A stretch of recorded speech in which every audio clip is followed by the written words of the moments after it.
You want to support Roland Martin Unfiltered? Be sure to join our Bring the Funk fan club. Every dollar that you give to us supports our daily digital show. There's only one daily digital show out here that keeps it black and keep it real. As Roland Martin Unfiltered. Support the Roland Martin Unfiltered daily digital show by going to RolandMartinUnfiltered.com. You can make this possible. So people really need to understand that COVID-19 is real. It has a serious impact, and all across this country. I just think that I just think, and I'll start with you, Michael. You can't play games with this. This is real. To listen, matter of fact, that was a comment that Ed Henry made on Fox News that kind of actually pissed a lot of people off. I'm gonna try to find it, and he was talking about, because Donald Trump's whole thing now is, well, we can't allow this thing to really wreck our economy. I want to play for y'all. This is what Ed Henry said today on Fox News, and I want to get all of y'all's response to this. Go right ahead. Yesterday at the same news conference, Dr. Hotez said that the best estimate right now of the mortality rate here in the United States is 0.7 or 0.8%, as in less than 1%. Now, every life matters, and you don't want to minimize any of them. But when the mortality rate is that low, what is the balance? What would be your advice to the president if, say, he's trying to make this decision this coming weekend ahead of the expiration of the 15 days to slow the spread? So what I would tell the president is that, Mr. President, the mortality rate, that may sound like a low rate. In fact, it's about 5 or 6 times higher than influenza. And what's more, it's not just older individuals. We're seeing about, according to the Centers for Disease Control, we're seeing about a third of the patients who are hospitalized under the age of 40 or 44. And even though they're not necessarily dying, their lives are being saved because they're in ICUs being taken care of. And the reason why Italy looks like Italy right now is you have so many patients in ICUs that they just can't take care of them all. Yeah. And you're starting to see high mortality. So I would say, look. So, Michael, when you hear that, well, yeah, it's a low mortality rate. Yeah, I mean, that's great, but you don't want that to be your colleague. I mean, you got some Fox News people right now who are quarantined. It was a brother at NBC News who died because of coronavirus. So I mean, I get this, but again, it's amazing how you have people who are going, but this is really hurting the economy. Look at the stock market. Let's get back to normal. Let's get people back in churches, back to shopping. No, you want to get a handle on this whole damn thing so it doesn't get worse. And as you mentioned at the start of the question about the seriousness of this. So I had a cold about a week and a half ago, and my doctor, saw some numbers and said, he didn't say come tomorrow. He didn't say come in a couple days. He said, you need to come in today so that I can get you tested. Came in, got the COVID test, which is an extremely, not exactly the most comfortable test to take. But thank goodness I was negative, but wasn't the point. The point was these medical professionals are taking this extremely seriously. They're not playing around. The only people seem to be playing around are 45 and his friends. Tony is not. Dr. Vascow is not. He knows the seriousness. I'm wondering, Roland, if we could have a fly in that room, or frankly, in the room with him and his friends, if he's thinking, you know what, I can't do this anymore. I can't come out here protecting this dude, contradicting him.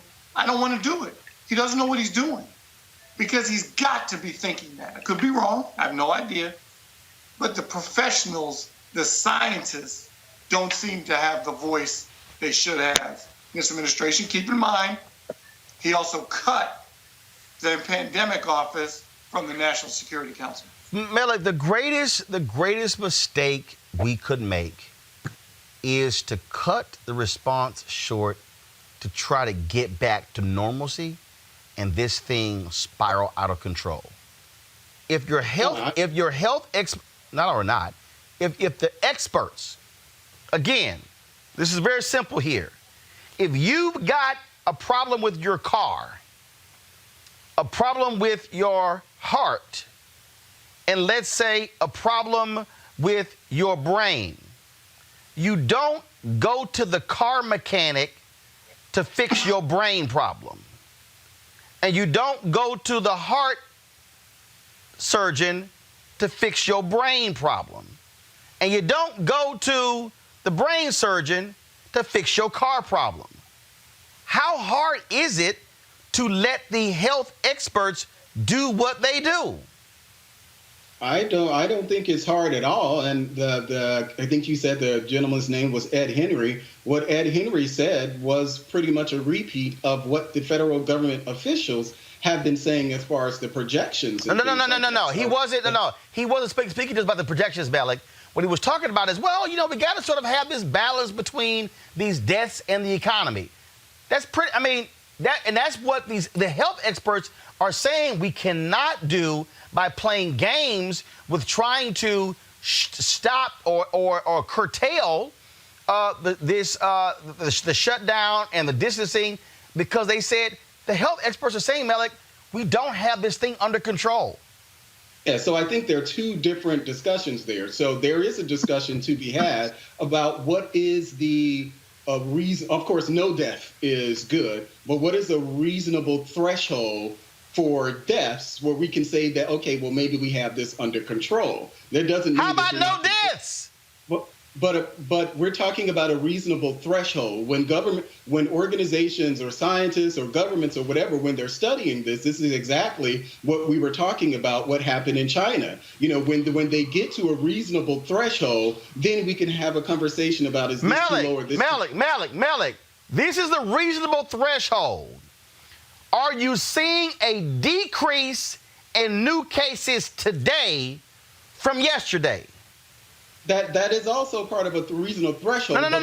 No. In South Korea, in China, and all these Italy, all these other countries, what they're looking at is they're saying, when does it flatten? How do you get to that point? Is when you have tested enough people to the point where you're not seeing an increase in new cases. You're not seeing an increase in deaths. These people are already talking about going back to normalcy when we're still in the midst of an actual increase.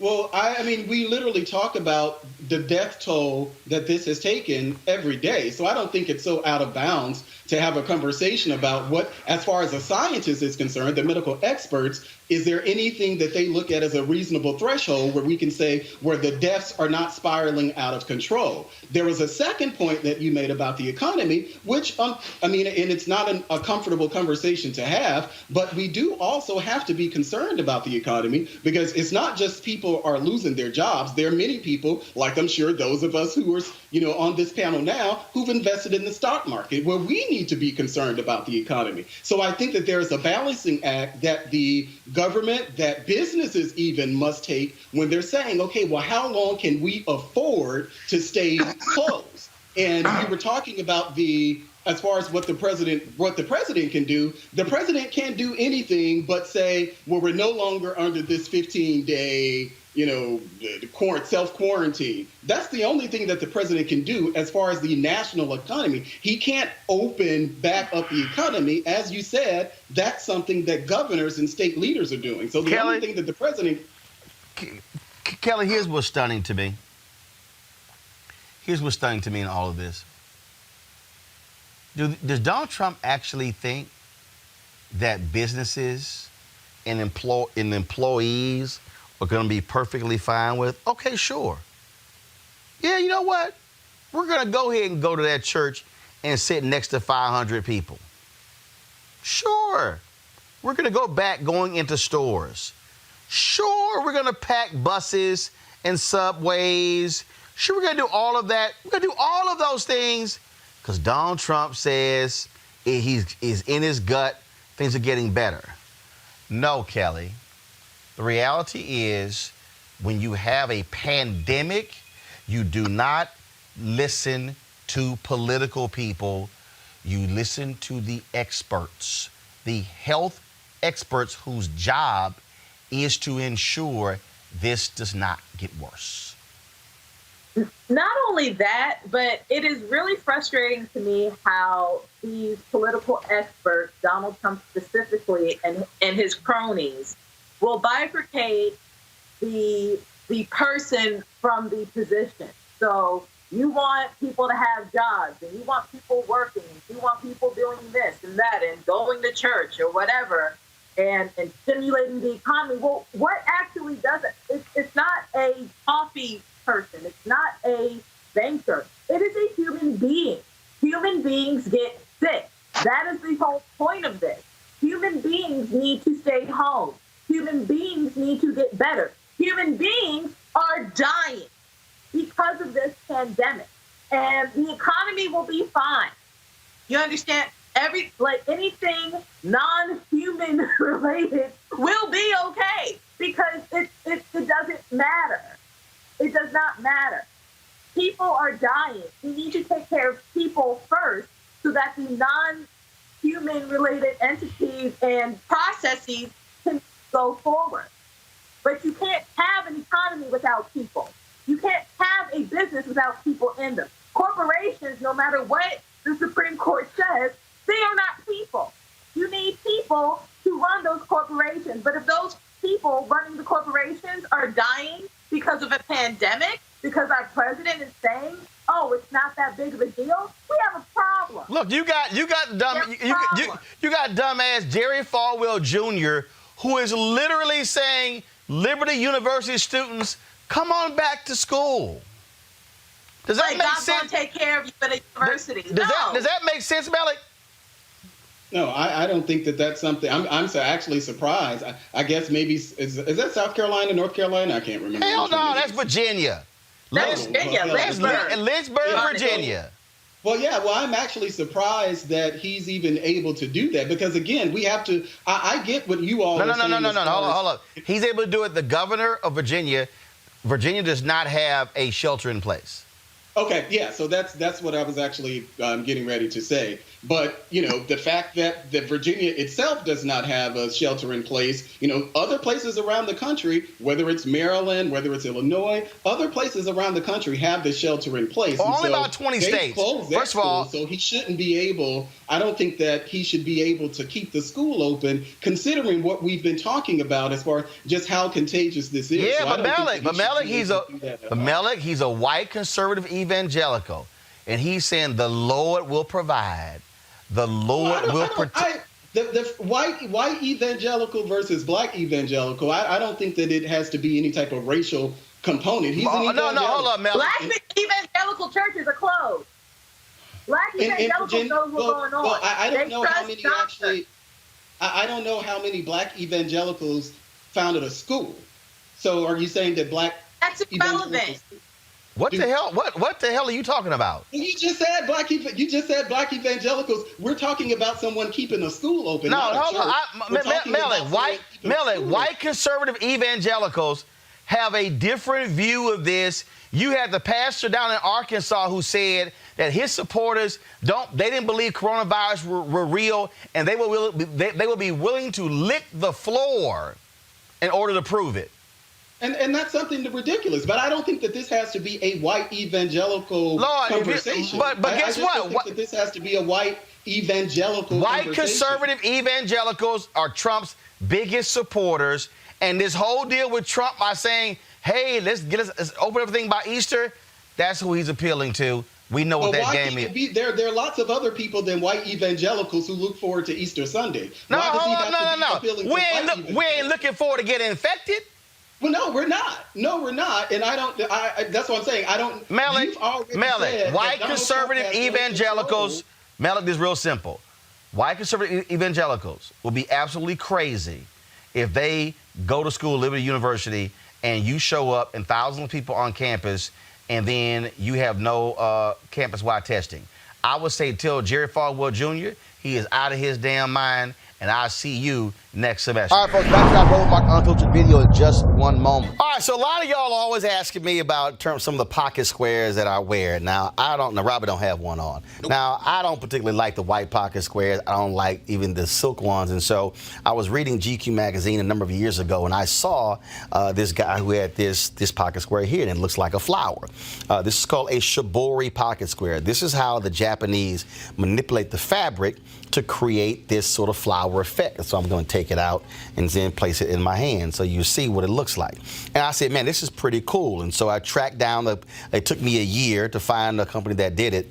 And so they basically about 47 different colors. And so I love them because, again, as men, we don't have many accessories to wear. So we don't have many options. And so this is really a pretty cool pocket square. Now, what I love about this here is you saw when it's in the pocket, it gives you that flower effect like that. But if I wanted to also, unlike because if I flip it and turn it over, it actually gives me a different type of texture. And so therefore it gives me a different look. So there you go. So if you actually want to get one of these shibori pocket squares, we have them in 47 different colors. All you got to do is go to RolandSMartin.com/pocket squares. All right, so first of all, that graphic is way too small. So tomorrow we're going to run it right down here all across the screen. So it's RolandSMartin.com/pocket squares. All you got to do is go to my website and you can actually get this. Now, for those of you who are members of our Bring the Funk fan club, there's a discount for you to get our pocket squares. That's why you also got to be a part of our Bring the Funk fan club. And so that's what we want you to do. And so it's pretty cool. So if you want to jazz your look up, you can do that. In addition, y'all see me with some of the feather pocket squares. My sister, who's a designer, she actually makes these. They're all custom made. So when you also go to the website, you can also order one of the customized feather pocket squares right there at RolandSMartin.com/pocket squares. So please do so. And of course, it goes to support the show. And again, if you're a Bring the Funk fan club member, you get a discount. This is why you should join the fan club. Now back to your Roland Martin Unfiltered video. You want to check out Roland Martin Unfiltered? YouTube.com/Roland S. Martin. And subscribe to our YouTube channel. There's only one daily digital show out here that keeps it black and keep it real. It's Roland Martin Unfiltered. See that name right there? Roland Martin Unfiltered. Like, share, and subscribe to our YouTube channel. That's YouTube.com/Roland S. Martin. And don't forget to turn on your notifications so when we go live, you'll know it.